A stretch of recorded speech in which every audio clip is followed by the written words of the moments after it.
The Outlaws is a Sunday night comedy from BBC Ones. About 7 people from vastly different walks of life begin community payback sentences, cleaning up and renovating a building in Bristol. They found a mysterious bag of cash while cleaning. They make a decision to keep the money, which could endanger the life of all the outlaws. While the Outlaws community service is not yet complete, the group relationship is strained and each of its members find themselves in renewed trouble. In order to stay alive, the Outlaws consider an unlikely and dangerous ways of making money. But with the eyes of the public and the police on them, can they together pull off the con to end all cons?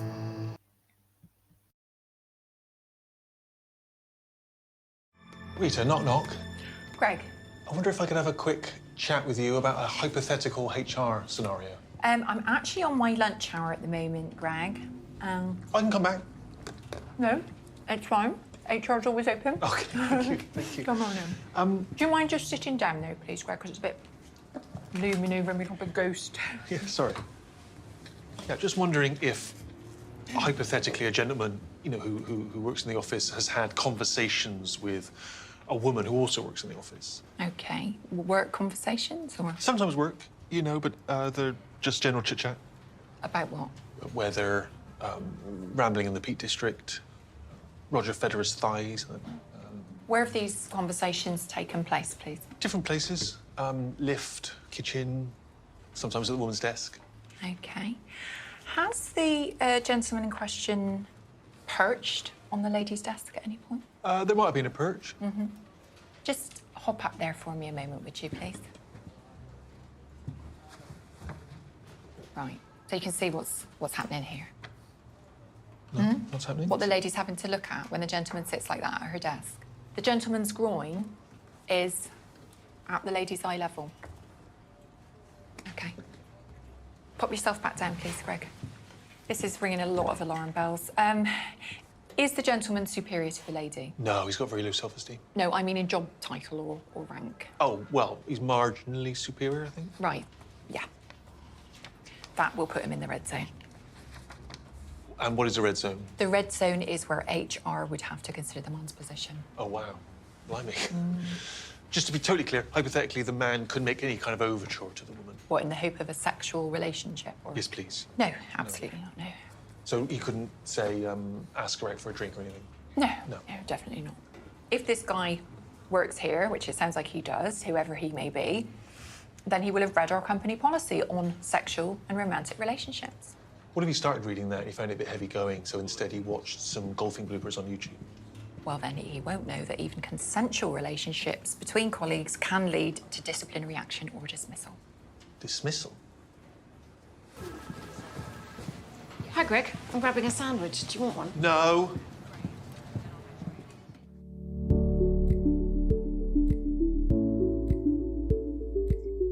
Based on the previous scenes, I have obtained 3 critical points. The first critical point is polite etiquette. Based on the previous scenes, Gregory made a sound of knocking door twice and called Rita's names before barking to her room. Gregory shows a good workplace professionalism. It is considered polite to knock on the door because it gives Rita notice that someone wants to come in. Greg has shows a great attitude and respect before going into Rita's room. I recommend knocking and asking permissions to take the individual's time because it is just a common courtesy. We're moving to the second critical point. Inconsiderate to others. As we look to the previous scenes, Gregory wants to ask Rita about personal relationships between colleagues, but he is interrupting Rita's lunchtimes. Gregory shows a lack of attitude in formal workplace interactions. Even though Greg interrupts her, Rita still welcomed Greg in and had to stop her lunch midway. I recommend that Greg should have considered another appropriate time because it is impolite to interrupt someone in the middle of her lunch. The last critical point that I have obtained is impolite manners.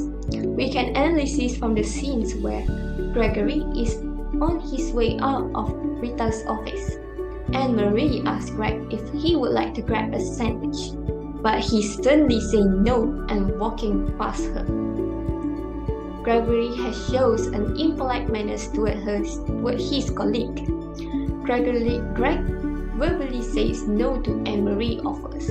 She then makes a non-verbal, sad-looking expressions after hearing his rejections. I recommended Greg should have declined Anne-Marie's offer politely by saying not today, but thanks for asking, to show appreciation toward his colleague. These ways, it can maintain the relationship between colleagues without hurting anybody. You know we have to pay $4,000 for the urinal troughs. I'm not paying $4,000 for a band I've never heard of. No, the urinal troughs are not a band. It's the men's lavatories. The men can just piss in the woods. Not according to the regulations, they can. So much for Brexit taking back control. How long have you worked here? 11 years. Fuck, seriously? Yep. Oh, Jesus, that would do my head in. It does my head in. Well, why don't you quit? Set up on your own. Yeah, I don't think that's really feasible. Darling, organising my dream festival shouldn't be feasible, but I'm doing it. I feel like I'm doing most of it. What are your dreams? Oh, I've got loads of them. I keep a list, actually, on my computer. Come on, then. Let's see them. No. Please? No, you'll just laugh at it or something. Greg, I never laugh. Come on. Greg Dillard, bucket list dreams. Travel on a private plane. Yes, please. Stay calm during turbulence. If possible. Join the Mile High Club. Brackets, find out if that's a real club. Is it? Are all of your dreams about planes? A lot of them are about planes, yeah. But there's all sorts on there. Have one of those kitchen taps that produces permanently hot water. Have you seen them? Amazing. Become really good at paintball and have a paintball nickname, i.e. the Punisher.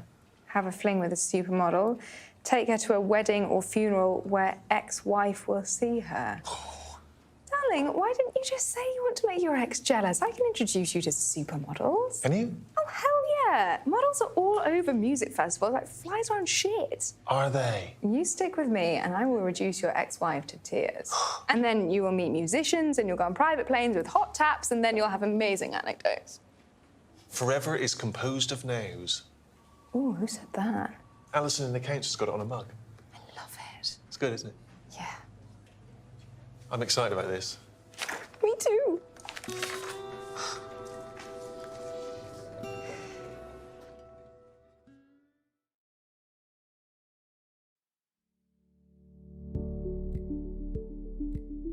That was our second excerpt.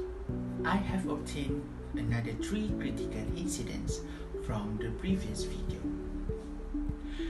The first critical incident that I obtained is lack of manners. This is happening when Gabby puts her both legs on the table while Greg is sitting right in front of her. As we can see in the video, Gabby's legs are in front of Greg's face.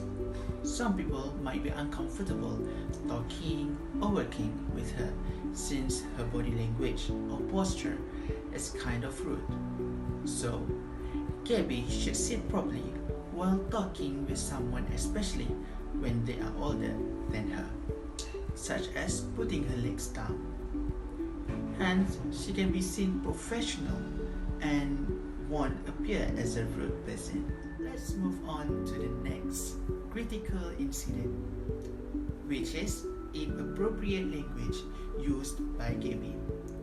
This has happened when Gabby used bad words while talking to Greg due to her surprise with Greg's answer. She asked Greg how long he worked there, and Greg's answer is 11 years, so she was shocked and unconsciously said the bad words. Some people find it rude when you use bad words in your talk. Of course they do, because bad words are included in inappropriate language. Gabby should use appropriate or nicer words to show how surprised she is, so that others will be more comfortable to talk with her. Last but not least, Gabby being a supportive friend or colleague. This is where Gabby seems excited and not laughing when she reads Greg's dreams list. Greg is unsure to show his dreams list at first because he is afraid that Gabby will laugh at it. So Gabby persuades him that she won't laugh. Greg is confident to show his dreams list to Gabby since she said that she won't laugh at Greg's dreams list. It is important to not laugh or downgrade others' dreams, especially when they already remind you. If you are supportive and friendly, people are naturally going to feel more inclined to share things with you. The highlight valuable lessons that I have learned from these scenes are: it is important to show respect and good attitude between your colleague and company's worker to establish a good. The highlight valuable lessons that I have learned from these scenes are: it is important to show respect. We have to take care of our behavior, such as our use of language and body language whenever we have interactions with someone else, especially at the workplace. This is because we need to have a good relationship with our workmates so that we can work together